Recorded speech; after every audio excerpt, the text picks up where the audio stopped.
আজকের গল্প মাতৃপক্ষ। লিখেছেন আমাদের সকলের প্রিয় সাহিত্যিক সুজান মিঠি।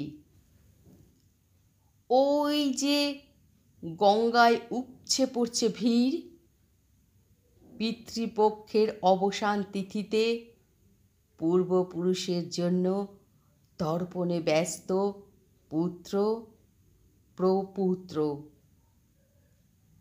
ঠিক তার পাশটিতে ওই যে বধূটি কান্নায় ভিজিয়ে নিচ্ছে গালের কালশিটে।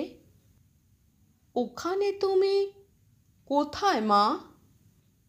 আকাশ ঘন নীল, বৃষ্টির পরে তরতাজা গাছ কাটছে কাটছে, গাছটার মূল কাটছে, পাতা কাটছে, পাতা থেকে শালক সংশ্লেষ, তারপর মৃত কাঠ, দাউ দাউ করে জ্বলে ওঠা আগুন, তারপর ছাই।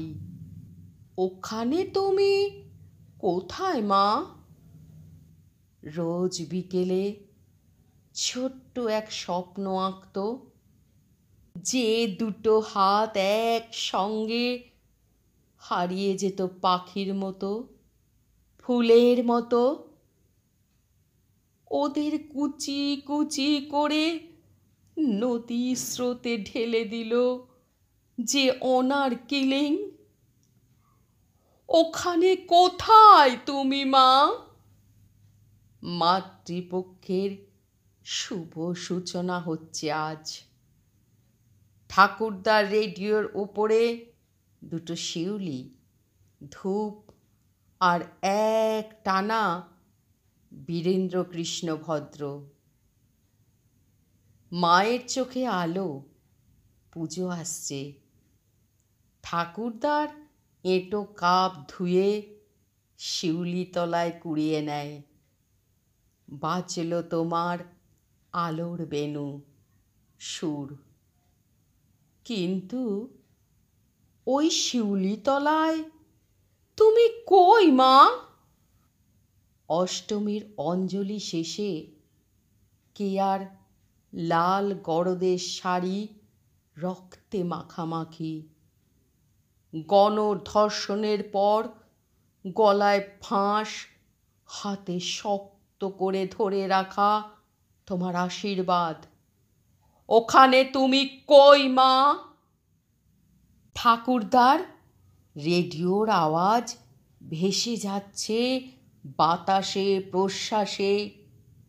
অভয়া শক্তি বলপ্রদায়িনী, তুমি জাগো। কিন্তু কে জাগবে এই মহালয়ার পুণ্য প্রভাতে? কি করে জাগবে? তুমি কোথায় মা? মুহূর্তেই আমার রাগী বাবার ঘুম ভাঙল। মায়ের ওপর রাগ হলো। কি এক অজানা কারণে যেন শিউলি কোচরে মা ফিরছিল ঘরে। গালে ছিল তার আলোর গান। বাবা দিল থাপ্পড়।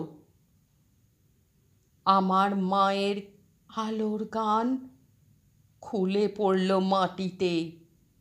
শিউলি গড়াগড়ি খেল।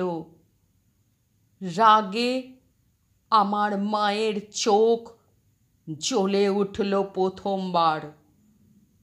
হাতের শাঁখা গুটিয়ে নিয়ে বাবার গালে দিল পাল্টা সপাট।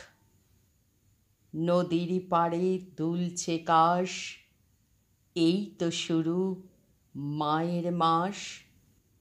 মা পড়ে যাওয়া শিউলি তুলতে তুলতে ভীত অথবা বিস্মিত বাবাকে জিজ্ঞেস করল, চা দেব এবার? ঠাকুরদা মাকে কাছে ডাকলেন, বললেন, বস মা। বীরেনবাবু কি পাঠ করছেন শোন। ঠাকুরদা আমায় বললেন, এখন পেয়েছিস তো তোর মাকে? মাতৃপক্ষের সূচনা হয়েছে যে রে আজ। এ পক্ষ চলুক অনন্তকাল। রক্তবীজ ভক্ষণ করুন মা, ধারণ করুন পৃথিবী, সংহার করুন প্রলয়। বীরেনবাবুর উচ্চারণ ছড়িয়ে পড়েছে কালশিটে মুছে ওঠা দাঁড়ানো বধূটির চোখে, আগুন পোড়া ছায়ের চোখে, স্রোতে ভেসে যাওয়া অনারকিলিংয়ে, কিয়ার লাল গরদে। ওই প্রলয় আসছে, ওই ঘনিয়ে আসছে মায়েরা, ওই জগৎ সৃষ্টিকারী গর্ব চিরে উৎপত্তি হচ্ছে মায়ের তেজদীপ্ত কণ্ঠ। ওং জয়ন্তী মঙ্গলা কালী ভদ্রকালী কপালিনী দুর্গা শিবা ক্ষমাধাত্রী সাহা সধা নমস্তুতে। এই মন্ত্রটি পাঠে বাধা দূর হয় এবং জীবনে সমৃদ্ধি আসে। এছাড়া ওং নমঃ দুর্গায় নমঃ এই মন্ত্রটি হৃদয়ে ভালোবাসা ও আভ্যন্তরীণ শক্তি জাগাতে সাহায্য করে। আর ওং রিং দুং দুর্গায় নমঃ এই মন্ত্রটি সকল প্রকার সিদ্ধি অর্জনে সহায়ক। আমার এই গল্প পাঠ যদি আপনাদের এতটুকু ভালো লেগে থাকে, অবশ্যই আমার এই ছোট্ট চ্যানেলটিকে সাবস্ক্রাইব করে পাশে থাকার অনুরোধ রইল। নমস্কার।